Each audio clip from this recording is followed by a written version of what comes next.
Hello' বন্ধুসকল, আজি কমলা কিটচেনলৈ আপোনালোকক স্বাগতম জনাইছোঁ। আজি কমলা কিটচেনত মই বনাব ওলাইছোঁ এবিধ ঔষধীয় গুণেৰে ভৰা শাক। এই শাকবিধ কিজানি আপোনালোকে নিশ্চয় জানে। এইটো এনেকুৱা শাক, এইটো বহুত ঔষধি গুণ আছে।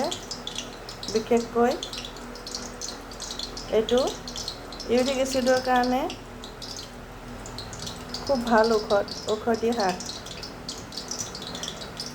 আপোনালোকে জানেনে নাজানো। এইটো ইউৰিক এচিডৰ কাৰণে খুব ভাল। এইটো শাক বনাইও খাব পাৰি। আজি মই শাক বনাই এইটো আপোনালোকক দেখাম, কেনেকৈ বনাওঁ চাই থাকক।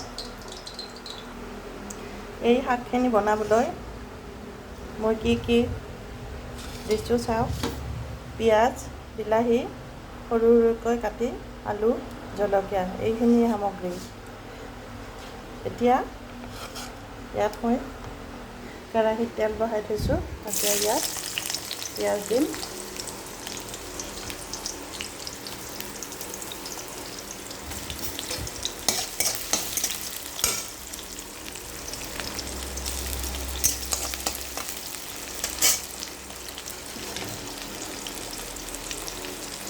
এতিয়া আলুখিনিও দিলোঁ।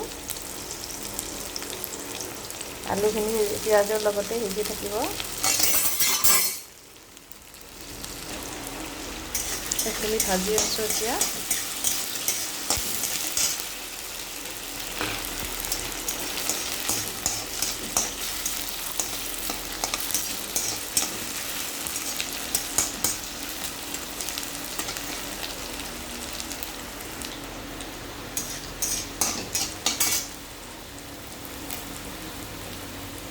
এতিয়া ইয়াত কেঁচা জলকীয়া দিম।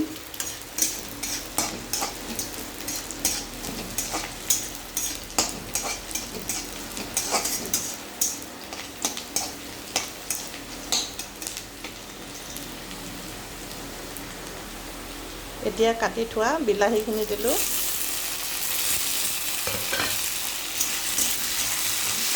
বিলাহীখিনি সিজি গ'লে শাকখিনি বহাই দিম।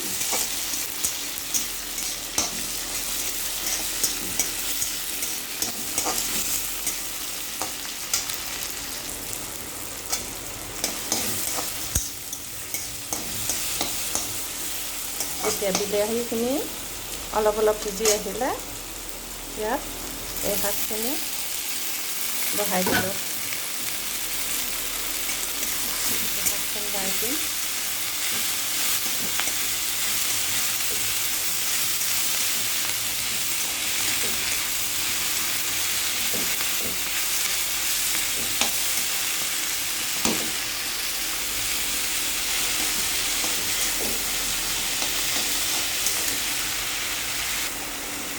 এতিয়া নিমখ সোৱাদ অনুসৰি নিমখ দিলোঁ।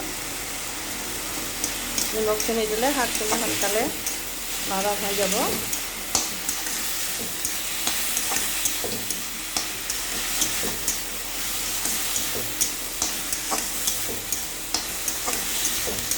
চাওকচোন, শাকখিনি দিয়াৰ লগে লগে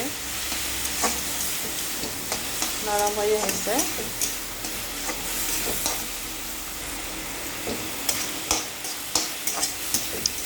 চাওক কিমান ধুনীয়া শাকখিনি বনিছে। এইখিনি খাবলৈ বহুত টেষ্টি হয়। ইয়াৰ গুণটোৱে বেলেগ ধৰণৰ হয়।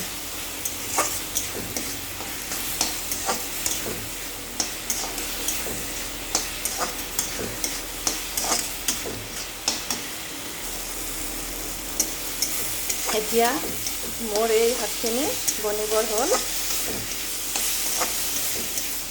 ভাল লাগিছেনে বাৰু? যদি ভাল লাগিছে তেতিয়াহ'লে লাইক কৰি দিব, শ্বেয়াৰ কৰি দিব, ছাবস্ক্ৰাইব কৰি দিব। ধন্যবাদ।